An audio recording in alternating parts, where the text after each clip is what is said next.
मेरे आत्मन सभी को आत्मबंधन। कर्म के नियम। वैसे कर्म के कई प्रकार होते हैं, लेकिन उसमें मुख्य 3 हैं: संचित कर्म, प्रारब्ध कर्म एंड क्रियामाण कर्म।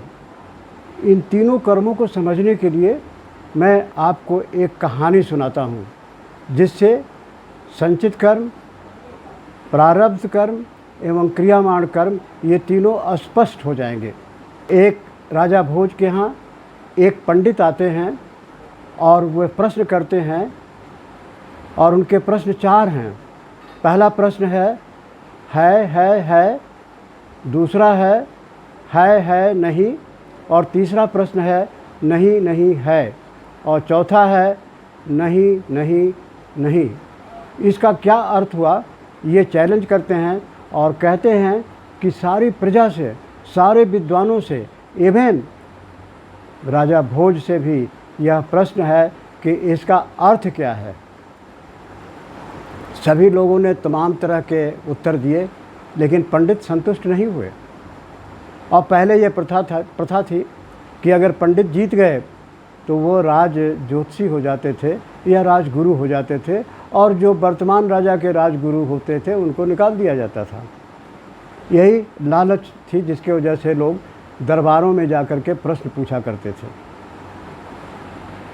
जब कोई जवाब नहीं दे पाया तो राज ज्योतिषी को बुलाया गया। उन्होंने कहा, आप जवाब दीजिए, अन्यथा अपना पद छोड़ दीजिए।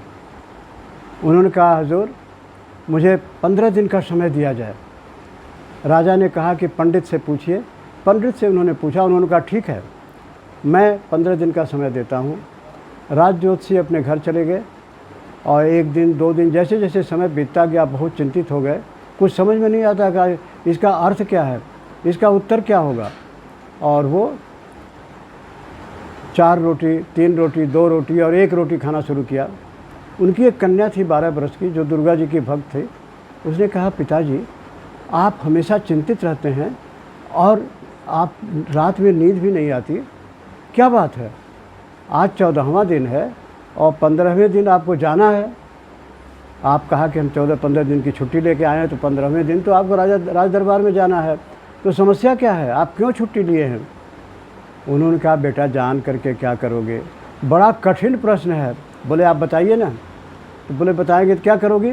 बोले, मैं दुर्गा जी से पूछ के बता दूंगी। उन्होंने कहा, ठीक है, ये प्रश्न है। उसने कहा, ठीक है, मैं सुबह बता दूंगी आपको। और कन्या जो है दुर्गा मंदिर में गई और वहीं सो गई। माता जी रात में आई और उसने ये प्रश्न किया स्वप्न में कि माता ये 4 प्रश्नों का उत्तर मुझे बता दें।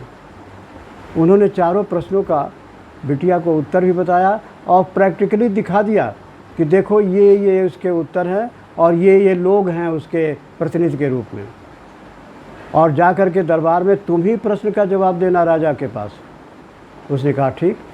सुबह उस पिताजी से बोली, पिताजी आप रथ बुलाइए और चलिए, मैं प्रश्न का उत्तर दूंगी।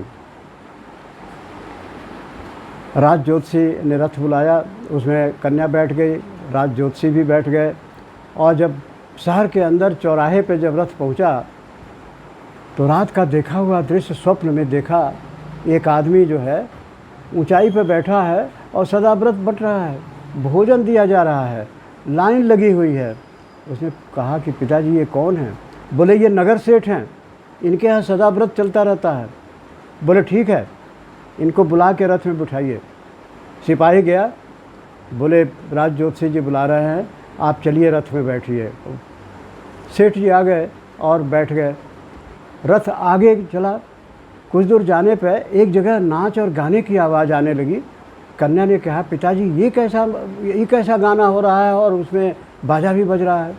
बोले, बेटा ये दूसरे सेठ हैं, ये दिन रात मस्त रहते हैं, डांस हो रहा है, शराब पिया जा रहा है, नाच हो रहा है और गाना भी हो रहा है।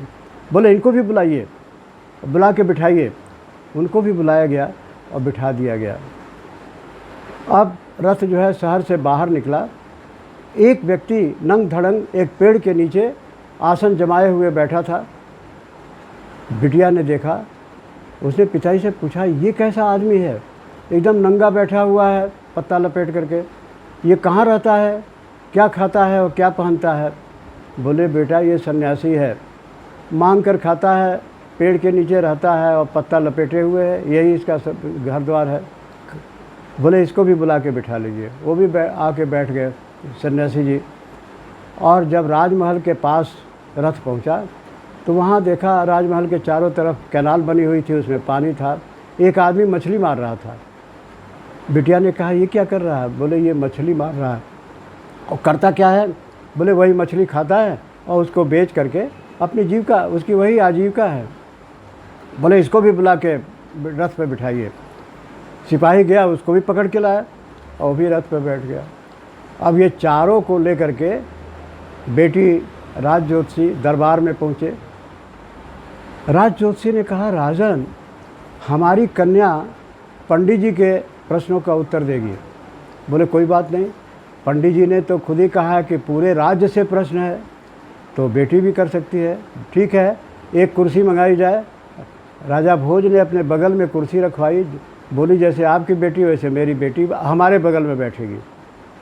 और फिर बिटिया उठ के खड़ी हुई, दंडवत किया राजा भोज को और सभी को अभिवादन किया, सारे जितने भी मंत्री लोग बैठे हुए थे। और पंडित जी से पूछा पंडित जी से, जो पंडित प्रश्न वाले पंडित से, कि पंडित जी आप अपना पहला प्रश्न बताइए। बोले मेरा पहला प्रश्न है, इसका क्या उत्तर है? बोले इसका उत्तर है, ये हमारे नगर सेठ हैं, इनके पास बहुत संचित पुण्य है, बहुत संचित बैंक में बैलेंस है, और उसको वो प्रारब्ध के रूप में उनको मिला है, वो खर्च कर रहे हैं, खूब दान कर रहे हैं, और उस दान करने के बाद जो पुण्य होगा वो भी संचित हो जाएगा। तो वो क्रियामाण जो है वो भी, जो इस वक्त जो कर्म कर रहे हैं उसका भी फल संचित हो रहा है। तो संचित, प्रारब्ध और क्रियामाण तीनों के ये उदाहरण हैं। है मतलब पहले से है, पुण्य है, और इस वक्त जो कार्य कर रहे हैं वो भी पुण्य का काम कर रहे हैं, और फिर पुण्य संचित भी हो रहा है। पंडित जी ने कहा शाबाश बेटी, बिल्कुल ठीक, 100% आपका उत्तर सही है। बोले अपना दूसरा प्रश्न करिए। उन्होंने कहा बेटा मेरा दूसरा प्रश्न है नहीं।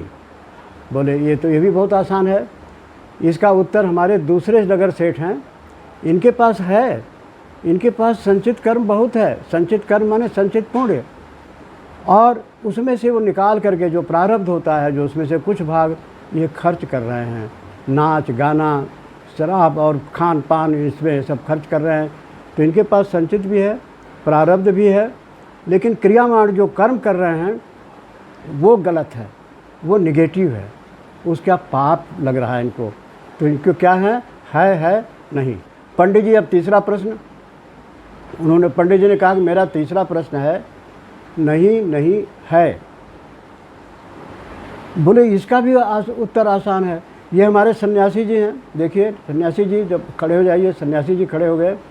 बोले नहीं, इनके पास कुछ संचित था ही नहीं कि कुछ पुण्य मिले, घर द्वार मिले, पैसा रुपया मिले, और उस नहीं में से निकालेंगे तो जीरो, कुछ प्रारब्ध मिला ही नहीं, लेके आए नहीं, और जब लेके नहीं आए तो कुछ मिल ही नहीं रहा है, बेचारे मांग कर खाना पड़ रहा है। और जो कार्य कर रहे हैं, जो क्रियामाण जो वर्तमान में कर्म कर रहे हैं, वो संचित हो रहा है, वो पुण्य संचित हो रहा है कि वो भगवान में लीन है, अपने को भगवान में समर्पित कर दिए हैं। तो नहीं है और नहीं है ये चल रहा है इनका। बोले बिल्कुल ठीक। और चौथा प्रश्न पंडित जी, नहीं में ये हमारे मछुआरे हैं, इनके पास कुछ नहीं है, कोई संचित कर्म नहीं है, कोई उसमें से प्रारब्ध मिला नहीं, और जो काम कर रहे हैं वो भी शून्य है, मछली मार रहे हैं, हिंसा कर रहे हैं, उसको बेच रहे हैं वो भी हिंसा है, खा रहे हैं वो भी हिंसा है, इसलिए नहीं। यही कहानी समाप्त होती है कि कर्म तीन प्रकार मुख्य रूप से तीन होते हैं, संचित, प्रारब्ध और कर्म। ये तीनों का विश्लेषण मैंने कर दिया। आशा है आप सभी लोग इसको समझ गए होंगे। बहुत बहुत धन्यवाद। क्या मिनट हुआ?